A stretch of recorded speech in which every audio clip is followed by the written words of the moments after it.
오늘 뉴스와이드 먼저 특별한 초대 손님 모시고 문을 열겠습니다. 양대 정당의 대결 구도 속에서 중심을 잡으면서 목소리를 내온 분이죠.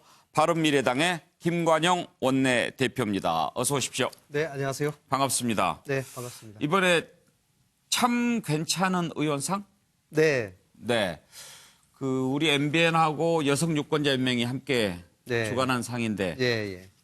첫 번째 수상자가 되셨더라고요. 네, 뭐 그렇게 됐습니다. 예. 예. 근데 국회 그전에 보면 백봉 신사상 뭐 이런 신사상은 있었는데 네. 참 괜찮은 의원상은 처음이잖아요. 네, 네. 근데 제가 그걸 보면서 평소에 제가 우리 김관영 대표 보면서 아, 참 괜찮은 의원이다 이렇게 생각했는데 아유, 감사합니다. 정말 참 괜찮은 의원상 네. 적격자를 잘 찾은 것 같아요. 아유, 그럼 적임자. 심사위원들이 제대로 심사하신 건가요? 참 괜찮은 심사위원들인가요? 감사합니다. 제가 그걸 보고 아, 참 괜찮은 예. 상이구나 그렇게 생각했습니다. 오늘 축하드리고 우리 패널들 함께 인사 한번 하시죠. 네, 예. 안녕하세요. 네, 안녕하세요. 네.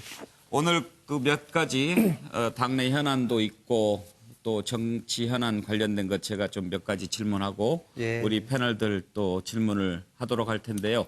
먼저 상을 받은 김에 네. 모셨으니까 네. 상 받았던 모습 한번 먼저 보실까요? 아, 예. 예. 예. 이 후보는 대한민국 국민의 대표자로서 국민과의 소통에도 힘쓰는 등 2019년 1분기 모범적인 의정활동을 수여하였기에 이 상을 수여합니다. 축하합니다. 오늘 참 괜찮은 의원상 첫 수상자로 선정되어서 기쁘고 영광스럽게 생각합니다. 예, 바른미래당은 제 3당입니다. 거대 두 당을 사실 중재하고 갈등 현안이 있을 때마다 제가 느끼는 것은 야, 정말 이 두 당의 기득권의 힘이 대단히 크구나, 견고하구나. 또 최근에 저희 당에 내용이 있는 거 아시죠? 그래서 야, 이 제3정당 가는 길이 가시밭길이구나. 그렇지만 대한민국 정치 발전을 위해서 올바른 길이라고 하는 저는 확신이 있고 또 저희가 가는 길이 좀 더 확대되고 국민들께 지지를 받는 그런 정당으로 거듭나기 위해서 더 열심히 노력하겠습니다. 예. 수상 소감을 들어봤는데요. 네. 사실 지금 얘기하신 것처럼 이 거대 양당 구도 속에서 참 괜찮은 정치하기 쉽지 않죠? 네, 참 어렵습니다. 예. 예. 어떤 점이 제일 고민스러우세요? 아무래도 이제 뭔가 개혁을 하려고 하면 대부분이 기존에 있는 이 국회에서의 모든 시스템이나 구도가 양당 중심으로 돼 예, 있습니다. 예. 그러면 양당이 뭔가 양보를 해야지 새로운 정당들이 끼어들 수 있는 그런 구조이기 때문에 두 당이 양보하기가 참 쉽지 않은 예. 그런 상황이죠. 예. 예. 뭐 작년에 저희가 특수활동비 폐지하는 것을 저희 바른미래당이 주도했습니다만 맨 앞장서셨잖아요. 그때도 두 당의 원내대표가 정말 가능하면 그냥 영수증이라도 첨부해서 그대로 쓰자 예. 이렇게 했었는데 예. 저희 당의 특수활동비를 수령하는 그 대상자들이 4분 계셨는데 4분이 같이 의기투합해서 정말 용기 있게 앞장을 서서 다행히 이제 그것은 관철을 했는데 참 어렵습니다. 예. 네. 뭐 이제 많은 국민들이 바른미래당 원내대표 활동하는 모습을 보면서 또 좋은 인상을 갖고 계시고 그렇겠지만 특히 기억에 남는 게 지지난번 그 교섭단체 대표 연설 때인가요? 예, 예. 그때 아주 정말 양당은 자기들 입장에 서서 이렇게 목소리를 높이고 있을 때 예. 맞아. 제3당이 가야 할 길은 저런 거야. 예. 저런 목소리를 내야지. 그런 그 연설을 했다는 평가를 많이 받았죠. 예, 감사합니다. 예. 이 원래 원내 교섭단체 대표 연설이 원내대표 1년 하는 동안에 통상 한 번 하고 예. 한 번은 당대표께서 하게 되어 예. 있습니다. 그런데 이제 저희 당의 지금 당대표께서 손학규 대표님이 원외이셔서 예. 국회에서 연설을 할 수 없기 때문에 제가 작년 9월에도 연설을 하고 예. 올해 3월에도 연설을 했습니다마는 예. 저는 어쩌든지 대한민국의 미래 또 지금 여당이 잘못하는 것에 관한 무작정 비판이 아니라 대안을 좀 제시하려고 노력했던 것이 많은 분들에게 그래도 좀 호평을 받지 않았나 싶습니다. 예. 예. 상을 받았지만 요즘 마음은 좀 안 편하시죠? 네. 아까도 내용 얘기하셨는데 네, 복잡합니다. 예. 지금 일부 최고위원들이 손학규 대표 물러나라고 그러잖아요. 예, 예. 가장 큰 이유는 뭡니까? 지난번 창원 성산에서 예. 보궐선거에서 저희가 사실 굉장히 낮은 득표를 받은 것은 예. 사실입니다. 3.58% 받았죠. 그래서 저희 당의 바른미래당의 전국 평균 지지율이 그래도 7% 정도는 유지하는데 그거보다 예. 더 낮은 수준의 정당 득표, 아니 후보 득표율을 예. 했기 때문에 이것은 당 대표가 책임을 져야 된다. 이제 이렇게 주장을 하고 있는데 이제 이 보궐선거라고 하는 것 하나, 그것도 한 선거구에서 나온 득표율 그것을 예. 가지고 당 대표를 물러나라고 하는 것은 저는 좀 과도하다 예. 이렇게 생각을 하고요. 지금 바른미래당이 작년 2월에 창당을 해서 제대로 된 지도부를 처음 뽑았습니다. 예. 작년 꼴에 손학규 대표를. 그래서 지금 손학규 대표 체제가 들어선 이후로 그나마 당이 조금씩 정비되어 가고 있는 마당에 지금 6개월 정도, 8개월 정도 됐나요? 지금 지나자마자 이렇게 다 물러나고 지도부가 총사퇴하자라고 예. 하는 것은 이제 총사퇴하면 결국은 비상대책위원회가 꾸려져야 되는데요. 저는 뭐 제 짧은 정치 경험으로 봤을 때 아무리 좋은 비대위도 예. 굉장히 못한 이 직접 투표에서 뽑힌 지도부만은 못하다라고 예. 하는 예. 것이 제 경험입니다. 그렇기 때문에 지금 지도부를 중심으로 단결해서 우리 당이 창당 초기에 강조하고 실천하려고 했던 당의 창당 정신 이것을 실현하기 위해서 우리가 정말로 열심히 단합해서 한번 노력 한번 해본다면 예. 국민들이 바른미래당을 한번 쳐다보지 않을까라는 예. 저는 기대를 가지고 있는데 참 쉽지 않습니다. 어쨌든지 이제 손학규 대표께서 자리에 연연하지 않겠다. 예. 그리고 추석 때까지 10% 넘지 예. 않으면 사퇴하겠다. 예. 이렇게 말씀을 하시고 또 다른 최고위원들을 좀 설득 중에 있습니다. 근데 저도 다른 최고위원들을 복귀해서 같이 다시 한번 마음을 모아서 그러면 한번 김 해보자. 의원은 이렇게 손학규 얘기하고 있습니다. 대표의 그 약속 지지하는 입장입니까? 네, 그렇습니다. 추석까지는 기다려보자. 네, 그렇습니다. 왜 추석까지로 잡았습니까? 아무래도 이제 추석 때 뭐 그건 손 대표님한테 여쭤봐야 될 일이긴 예. 한데요. 추석 때 이제 본격적인 민심이 예. 추석을 기점으로 해서 내년 총선에 이렇게 네. 전환되는 예. 그런 중요한 시기이고 또 그 정도 지금부터 약 한 5개월 정도 시간이 있습니다만은 그 정도 기간 안에 중도 정계 개편 예. 이런 것들에서 바른미래당이 좀 중심에 서면서 할 수 있는 시간이 그 정도면 되지 않을까라고 아마 손 대표님 판단하신 것 예. 같습니다. 예, 예. 추석까지라고 해도 사실 6개월도 채 안 남았거든요. 예, 예. 그 안에 지금 아까 말씀하셨듯이 평균 지지율이 7% 내외고 네. 이번에 보선에서는 3.58? 예, 예. 네, 그렇게 나왔는데 10%로 끌어올릴 수 있는 비결이 있어요?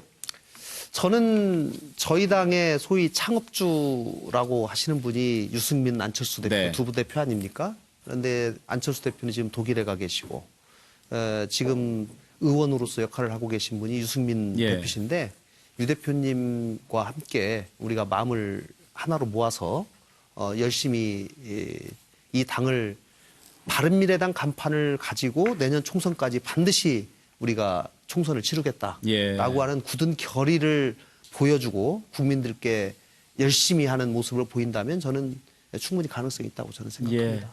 알겠습니다. 그럼 이제 우리 패널들께 좀 질문 기회를 드리겠는데 보셔서 알겠지만 만약에 이 참 괜찮은 의원상이 옛날에도 있었다면 그 상을 받을 만한 분이 지금 패널 가운데 두 분이 계십니다. 차명진 의원, 김영주 의원 이렇게 두 분 의정활동하실 때 참 괜찮은 의원상 있었으면 차명진 의원이 먼저 받았을 거예요. 저는 그런 자격 없었음을 인정합니다. 이렇게 겸손하니까 상을 받을 만한. 아닙니다. 먼저 질문하실래요? 바른미래당 현재 상황과 관련해서는 제가 특별하게 우리 김관영 대표의 복잡한 마음을 헤아려서 특별히 묻긴 좀 그렇겠고 그건 따로 사적으로 얘기했으면 좋겠고요. 예. 제가 알고 있기로는 박 대통령 탄핵 소추안을 아마 직접 작성하신 걸로 대표로 그런 걸로 아는데 그 당시에 이제 그 소추안 작성할 때 이제 그 근거 자료로 네. 제가 알고 있기로는 13개인가 네. 이제 샀는데 그중에 대부분이 신문 기사였어요. 네네. 근데 그 신문 기사가 지금 보면은 사실은 이제 가짜 뉴스였던 게 좀 몇 개 많이 드러나요. 네. 자, 그러면은 우리가 이미 지난 것 같고 그때 잘했냐 못했냐 따질 것 없이 네네. 한번 우리나라 탄핵 소추 절차가 네. 미국에서는 이제 그 특별 검사가 충분한 기간 동안 수사를 한 후에 그 수사 결과를 의회에 넘겨서 탄핵할 거냐 말 거냐 결정하잖아요. 네, 네. 근데 우리나라는 그 절차가 없어요. 네. 우리나라에서 이 탄핵 절차가 과연 현재의 절차가 정당한지 솔직히 한번 네. 네. 이제 그 당시에 조금 사실관계에서 좀 다른 문제인데요. 제가 이제 당시에 탄핵 제안 설명을 했습니다. 의원들 300분 앞에서. 아저씨도 봤습니다. 네, 이런 이유로 탄핵을 해야 된다라고 했고, 당시에 그 탄핵 소추 의결서, 국회에서 의결한 그 의결서의 기본은 박근혜 대통령에 대해서 이 검찰의 수사가 있었고, 검찰이 공소를 제기를 했거든요. 그래서 공소장에 근거해서 기본적으로 만든 겁니다. 그래서 이제 그것이 물론 당시에 저희가 바로 공소장 전체 수사 기록을 받을 수가 없었기 때문에 공소장에 기초해서 많은 기사들이 나왔기 때문에 그걸 이제 첨부를 한 정도고, 실제로는 공소장에 나와 있는 내용을 기초로 만들었다는 말씀을 드리고, 그 이후에 이제 헌법재판소 재판 과정에서는 검찰의 모든 수사 기록을 다 넘겨받아서 증거에 의해서 헌법재판소에서 재판을 한 거죠. 근데 어쨌든지 이제 금방 말씀하셨으니까, 원래는 탄핵이라고 하는 것은 그 사람에 대한 유죄가 확정된 다음에 하는 것이 좀 더 맞지 않는가라고 하는 것이 이제 통상적인 절차인데, 당시에 뭐 아시다시피 민심이라는 것이 매일 광화문에서 주말마다 엄청난 많은 사람들이 촛불을 들고 있고, 박근혜 정권을 당장 박근혜 대통령을 끌어내려라라고 하는 그런 민심이 있었기 때문에, 이제 이 국회라고 하는 것은 우리 차 의원님도 국회의원을 하셨지만은 또 국민의 대변자고 대표 아니겠습니까? 그렇기 때문에 국민들의 의사를 어쨌든지 간에 국회에 표출하는 것이 또 국회의원의 임무라고 생각을 해서, 당시에 이제 또 자유한국당에 있는 많은 의원들도 탄핵에 이제 동참을 하게 된 거죠. 저는 좀 그렇게 생각 안 해요. 지금 그렇게 하면은 제가 매일매일 여론에 따라서 네. 제 의사를 결정해야 되는데요. 이제 되돌아보면 그것이 뭐 조금 더 엄밀한 절차에 의해서 하는 것이 맞지 않았겠는가라고 주장하시는 분도 일부 있을 수도 있을 것 같습니다. 그런데 당시로서는 뭐 저는 최선의 절차였지 않나 생각합니다. 미안하지만 하나만 더. 예. 네. 당시에 사실은 최대 그 탄핵 사유가 네. K재단 미리재단이 네. 소위 말하는 박근혜 대통령하고 최순실이 경제공동체한 뇌물이었어요. 네. 근데 그게 사실은 법원에서 네. 1, 2심에서 모두 다 뇌물은 아니다. 네. 뭐 강요는 있었을지언정. 네. 그렇게 판결 났거든요. 네. 이 부분에 대해서 좀 어떻게 생각하세요? 사실은 그게 최대 사유였어요. 사실 제가 네. 탄핵의 헌재 그 판결문 봐도 네.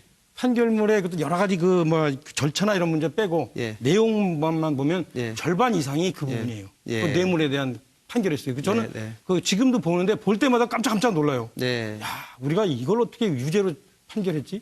그러나 어쨌든지 박근혜 대통령에 대한 최종적인 지금 유죄 판결, 그 이외에도 많은 사유들이 있지 않습니까? 아니 그때 제일 큰 사유가 그거였어요. 예, 그런데 어쨌든지 이제 그 부분도 뇌물 부분은 무죄로 났을지언정 강요죄 부분은 또 유죄로 인정이 돼 있기 때문에 나머지 전체를 통틀어서 지금 뭐 징역 20몇 년 이렇게 선고가 됐기 때문에 그 정도의 그 죄상으로는 이미 탄핵 사유는 충분하다라고 볼 수 있지 않은가 싶습니다. 예. 예. 오늘 뭐 청문회는 아니고 예, 궁금한 것 좀 물어보고 그러는 자리인데 됐습니까? 뭐 이제 궁금한 것도 참 개인적으로 좋은 의원 예. 나오셨으니까요. 참 괜찮은 의원. 바른미래당의 미래와 관련해서는 제가 따로 개인적으로 얘기하겠습니다. 알겠습니다. 예. 김관영 의원은 행정고시 출신이시죠? 네, 네, 그리고 그렇습니다. 또 공인회계사 자격증도 갖고 계시고 공인회계사 먼저 합격하고 그다음에 행정고시 합격하셨나요? 네, 그렇습니다. 사법고시도 됐습니다. 사법고시도 하시고 옛날에 박찬종 의원이 그렇게 삼관왕이죠? 네, 경력이 그렇죠. 예, 박찬종 예, 의원으로. 예. 사시행시 공인회계사 예, 예. 예. 어떻게 하면은 그렇게 공부를 잘할 수 있어요? 오늘 그런 얘기하는 게 훨씬 더 시청률에는 도움이 될 텐데. 사실은 제가 시험을 6번이나 떨어졌습니다. 아 그랬습니까? 예, 많이 떨어졌습니다. 예, 그러나 참 괜찮은 그러다 보니까 의원이시구나. 예, 결국은 1년 동안 공부해서 이제 고시라는 게 1년에 한 번 있지 않습니까? 1년 떨어지고 그렇게 6번을 떨어지다 보니까 예. 사람이 한없이 겸손해지죠. 그럼요. 예. 요즘에 차명진 의원 정말 겸손해지셨어요. 예, 김영지 의원 질문하시죠. 네. 뭐 다른 패널들께서 좀 이제 뭐 아무래도 이제 정치 관련된 네. 깊이 있는 당의 진로나 그런 부분에 대한 질문을 할 것이고 그래서 저는 좀 다르게 네. 최근에 있었던 그 재보궐선거에서도 호남에서는 사실은 뭐 민주당은 당선이 안 됐지만 민주평화당이 네. 어쨌든 승리를 가져왔고 네. 또 전북에 계시는 지역구 의원님으로서 사실은 총선을 앞두고 있으면 여러 가지 바른미래당에 대해서도 자기가 있다는 것에 대해서도 물론 방향에 대한 어떤 그 확고한 신임에도 불구하고 네. 고민이 없지 않아 있을 거라고 보여지는데 네. 또 현재 뭐 지역 현안 중에는 이제 GM 대우 매각이 이제 6월 말에 철수를 하니까 네. 새로 지금 언론에서는 MS 뭐 어떤 그 오토텍 컨소시엄이 들어온다고 얘기를 하는데 상당히 그런 지역도 여러 가지 어떤 그 후폭풍이라든지 그런 문제가 있을 것 같아요. 그래서 네. 그 부분이 산자부 청와대가 다 전북도나 군산시가 같이 여러 가지 하는데 지역 의원으로서의 그분들하고 커뮤니케이션이 제대로 되는지 예, 예. 또 현재 지금 나오고 있는 그 지금 현재 어느 정도는 계약이 맺었다고 하지만 실제로 어느 수준까지 네. 지역 의원으로서 알고 계시는 건지 네, 좀 네. 여쭤보고 싶습니다. 예, 지금 자동차 부품 업체들이 컨소시엄을 형성해서 이제 전기차를 생산하겠다. 그럴 의도로 GM 군산 공장을 매입을 하겠다라고 하는 MOU를 양해각서를 지금 체결한 상황이고요. 6월 28일 정도를 최종 본계약을 목표로 해서 지금 현재 실사 중입니다. 근데 군산이 12조 원의 제조업 생산량 중에 GM 군산 공장이 약 7조 가까이를 차지할 정도로 엄청난 비중을 차지하고 있었습니다. 네. 이렇게 큰 회사가 문을 닫게 됐을 때 군산에 미치는 영향, 전라북도 경제에 미치는 영향이 너무 컸다. 그렇기 때문에 GM 군산 공장을 제3자에게 매각해서 다시 다른 최근의 트렌드인 전기 자동차를 생산할 수 있도록 그 전기를 마련한 것은 대단히 중요하다라는 생각을 갖고 있고요. 아직 본 계약이 최종적으로 체결되기까지는 또 넘어야 될 산들이 있기 때문에 우리 정치권에서도 충분히 산업부나 청와대하고 또 긴밀하게 협의를 해서 이 부분을 반드시 완결을 시키는 것이 굉장히 중요한 과제다 생각하고 긴밀하게 협조하고 있다는 말씀을 드리고요. 또 이것이 완성된 다음에도 또 실제로 전기차가 정상적으로 생산하고 또 생산량을 늘려나갈 수 있도록 계속 노력하는 것이 굉장히 필요하다라고 생각을 합니다. 예. 자, 황장수 소장 질문하시죠. 이번에 그 버닝썬 수사, 그 윤규근 총경에 대한 수사 지연 이런 부분을 이렇게 야당 중에서 예. 한국당보다도 예. 바른미래당이 더 잘 짓고 예. 끝까지 파헤치더라고요. 예, 예. 그럼 뭐 제3당으로서 저는 뭐 굉장히 잘한 일이다 이렇게 이야기를 하고 싶은데 지금 지지율이 좀 더 올라가서 총선까지의 이제 바른미래당의 그 방향을 잡으려면 궁극적으로 야당으로서 정체성을 더 강화하는 거냐. 안 그러면 평화당과 합쳐서 나중에 또 더불어민주당과의 어떤 통합까지도 고려하느냐. 이제 범호남 통합. 이런 부분에서 이 조기에 결정을 내리지 않고 계속 상황을 보고 간다면 지지율이 올라갈 수가 없을 것 같은 생각도 들거든요. 네, 맞습니다. 그런데 그 지금 민주당의 지금 인사 실패가 계속 지속되고 있는 원인 중에 하나가 보면 민주당에서 그 지금 비판을 할 만한 비주류 의원들이 국민의당 세력으로 다 나가버려서 예, 예. 거의 내부에 비판 세력이 없으면서 정부 여당을 견제하지 못하니까 지금 발생하는 문제라고 보이거든요. 네, 네. 그래서 그 이런 문제들을 고려했을 때 문 정권에서 다음 총선에서 예. 친문 성향을 더 강화해가지 예. 과연 뭐 이 큰 이런 지금 야당 세력 중에서도 호남 세력을 다 이렇게 전부 다 통합해서 가겠느냐? 저는 개인적으로는 좀 회의적으로 봅니다. 그런 부분에서 바른미래당의 정체성을 어떻게 이렇게 살려가시겠느냐? 그런 데 대한 보관이 좀 있으신지요? 네, 황 소장님 말씀하신 대로 바른미래당의 정체성은 양극단의 정당, 특히 거대 양당이 아닌 중도 정당으로서의 독자적인 길을 모색하는 그곳에 길이 있다고 저는 생각을 합니다. 그렇기 때문에 저희 당 바른미래당 일부 세력이 자유한국당하고 연대를 해야 된다. 또 일부는 민주당하고 연대해야 된다. 이런 주장이 안에 당이 힘들면 힘들수록 그런 주장들이 나오게 돼 있는데요. 제가 그럴수록 좀 우리 자강을 해서 우리의 힘을 기르자라고 하는 노력을 더 열심히 하고 있고요.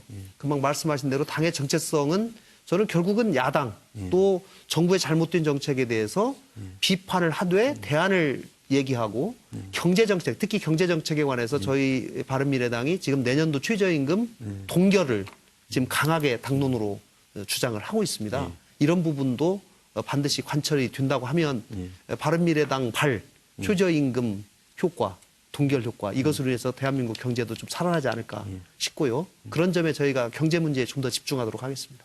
예. 노영희 변호사는 어떤 질문하실 겁니까? 사실 이제 손학규 대표 거취 관련해서 질문을 하려고 제가 얘기를 했는데 아까 초반에 예. 이미 말씀하셨고 또 대표님이 배수혜진을 이미 또 친 상태이기 때문에 더 이상의 질문은 부적절할 것 같아서요. 요즘 제일 핫한 이미선 후보자에 대한 당의 입장이나 개인적인 입장이 어떤지 좀 듣고 싶습니다. 네, 뭐 원내대표로서 이미선 후보자에 대해서는 저는 우리 법사위원회에 청문위원 두 분, 오신환 의원님과 최이배 의원님의 의견을 기본적으로 좀 존중을 합니다. 그리고 두 분하고 충분한 협의를 거쳐서 두 분의 의견이 공통으로 이미선 후보자는 부적격하다라고 얘기를 했고요. 또 그 이후에 드러나고 있는 여러 가지 주식 거래 관련한 의혹도 제가 볼 때는 헌법재판소 재판관을 수행하기에는 저는 부적절하다. 국민 눈높이에 맞지 않다 생각을 하고요. 특히 문재인 정부가 국민들 여론 또 국민들의 눈높이를 굉장히 중요시하는데 오늘 아침에 나온 여론조사 결과만 보더라도 적격이 아마 뭐 29대 50인가요? 뭐 이렇게 나왔습니다. 그래서 그런 여론도 저는 무시할 수 없는 요소고 청와대가 현명한 판단을 하는 것이 맞다. 그리고 이런 모든 사태에 책임을 지고 있는 조국 수석이 이 문제에 관해서는 책임을 저는 져야 된다 이렇게 생각합니다. 근데 이제 기본적으로는 헌법재판소 재판관을 뽑는 거기 때문에 네. 그 법조와 관련된 자질이 이제 우선적으로 평가돼야 되는 게 아니냐라는 네네. 생각이 드는데 네네. 그렇다라고 한다면은 대법원 재판연구관을 5년 정도 했고 네. 또 사실은 상당히 그 법원에서 일하는 동안에 여러 가지 측면에서는 좋은 평가를 많이 받았던 분이거든요. 네. 근데 그런 것을 차치하고라도 지금 한국당 같은 경우에 뭐 부패방지법 위반 그리고 자본시장법 위반으로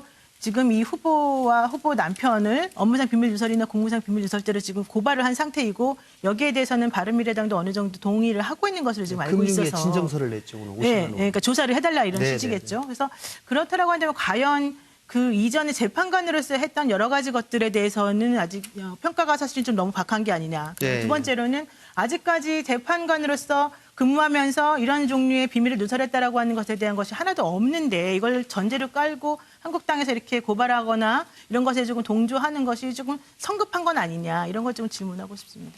네, 이제 헌법재판소 재판관은 우리 사회의 다양한 갈등을 최종적으로 헌법적 가치에서 판단하는 헌법기관이기 때문에 저는 대단히 엄격한 도덕적 잣대가 적용될 수밖에 없다 이렇게 생각을 하고 특히 헌법재판소에서 판결된 것 예를 들면 지난번 대통령 탄핵 결정 같은 것도 대한민국의 가장 최후의 결정으로서 국민들에게 받아들여질 수 있는 정당성을 가지려면 거기 구성원들이야말로 그야말로 국민들이 납득할 수 있는 어느 정도 도덕성은 반드시 가져야 된다라고 저는 생각을 합니다. 금방 말씀하신 것처럼 상당한 법적인 지식 또 그동안의 판결 등에 있어서 나름의 또 장점이 있는 것도 사실입니다. 그러나 이것을 뛰어넘을 정도로 지금 여러 가지 저는 도덕적 결함이 지금 발생이 됐다고 생각을 하고요. 이 점에 대해서는 저는 그분 아니면 헌법재판소 재판관을 도저히 임명할 수가 없는 거냐라고 봤을 때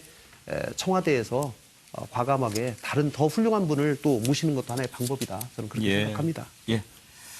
자, 최진영 변호사 질문 들어볼까요? 네, 저 개인적으로 참 좋아하고 언론에도 굉장히 편안한 모습으로 나오기 때문에 그 당의 얼굴로서 참 부족함이 없다라는 생각이 드는데요. 감사합니다. 아마 그래서 참 좋은 의원상 이렇게 받으신 것 같습니다.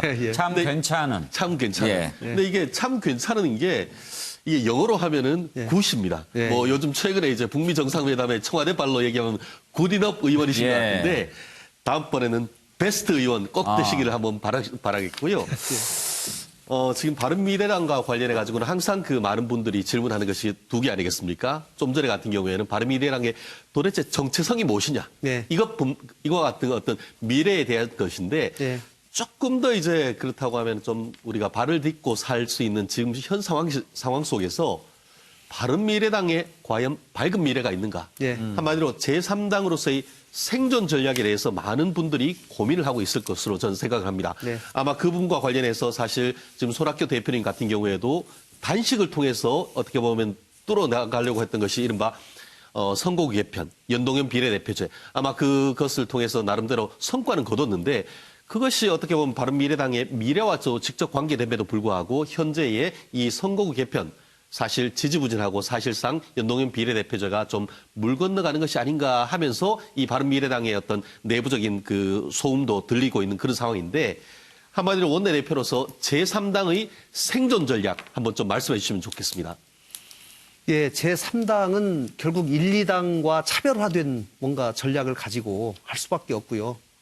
저는 이제 거기에 가장 핵심이 결국은 경제 우선 정당이다. 이념을 앞세우기보다는 실용주의를 앞세우는 정당으로 가야지 않느냐라는 생각입니다. 지금 이제 진보다 보수다, 좌다 우다 이렇게 선거 때만 되면 그쪽으로 더 갈라지면서 지지 세력들을 모으고 있는 것이 우리나라의 정치 현실이기 때문에 저는 극단적인 양 세력으로 갈라져 가지고 상대방을 계속 공격하는 이런 것보다는 중도 세력이 분명히 존재한다라고 생각을 하고요. 아까 말씀 주신 것 중에 이제 저희 당의 지지가 가장 안 오르는 가장 큰 이유는 저는 저 당이 과연 내년 총선 때까지 바른미래당 간판 가지고 갈 수 있을까?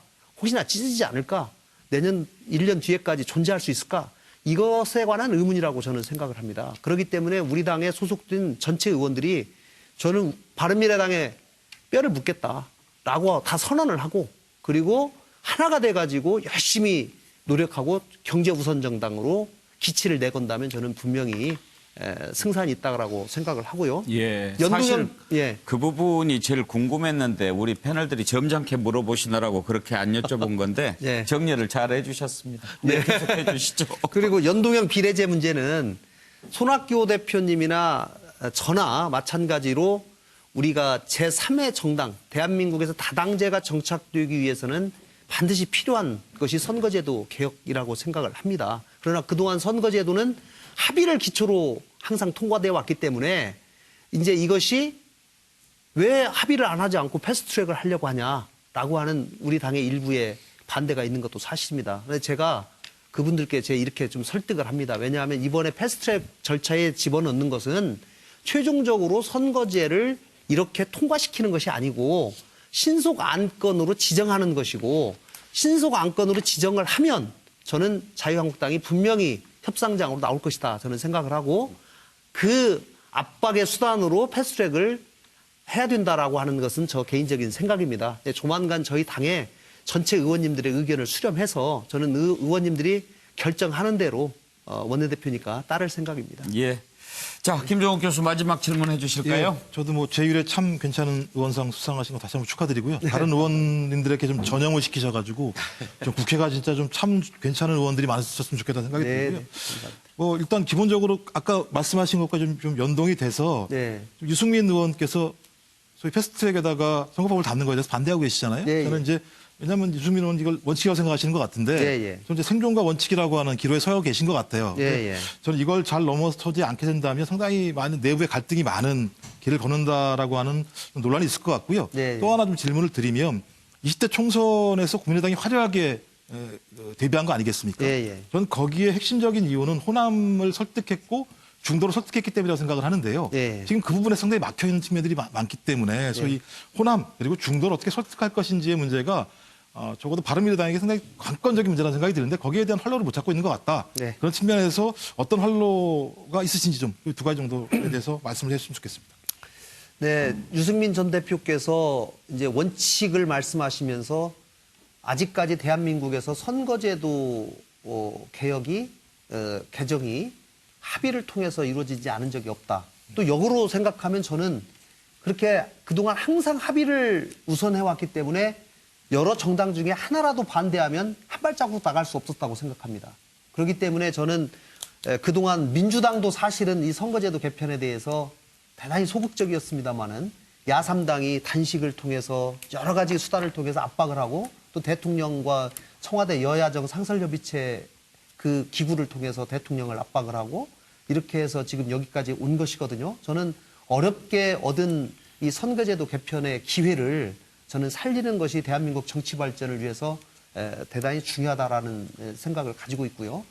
제가 이제 유 대표님께 그 말씀을 드렸습니다. 저도 합의를 존중한다. 그러나 이것이 270일, 330일 후에 투표를 하는 과정에서 지금 패스트트랙으로 넣은 것이 그대로 투표할 것이라고 저는 생각하지 않습니다. 저는 중간에 분명히 서로 간에 자유한국당과 합의 과정을 거쳐서 선거제가 저는 합의 처리되기를 희망하고 또 그렇게 가기 위해서 최선을 다할 것이고요. 또 한편으로는 20대 총선에서 국민의당에게 보여줬던 호남과 중도의 그 마음을 바른미래당이 다시 한번 얻을 수 있도록 노력을 해야 되는데 사실 바른미래당이 하나 되지 못한 것 또 앞으로의 지속 가능성에 대한 희망을 보여주지 못했기 때문에 예. 사실 그런 점에서 많이 부족한 것이 사실입니다만은 지금부터 새로 시작하는 마음으로 국민들께 다가가서 다시 지지를 얻도록 더 노력하도록 하겠습니다. 예. 저희가 오늘 한 20분 정도만 인터뷰하려고 했는데 워낙 말씀을 또 잘해 주시고 그래서 30분이 훌쩍 넘어갔습니다. 아유, 감사합니다. 다음에 한번 또 모시고 네, 또 좋은 얘기 많이 나누도록 하죠. 네, 오늘 감사합니다. 시간 내주셔서 고맙습니다. 고맙습니다. 네. 네.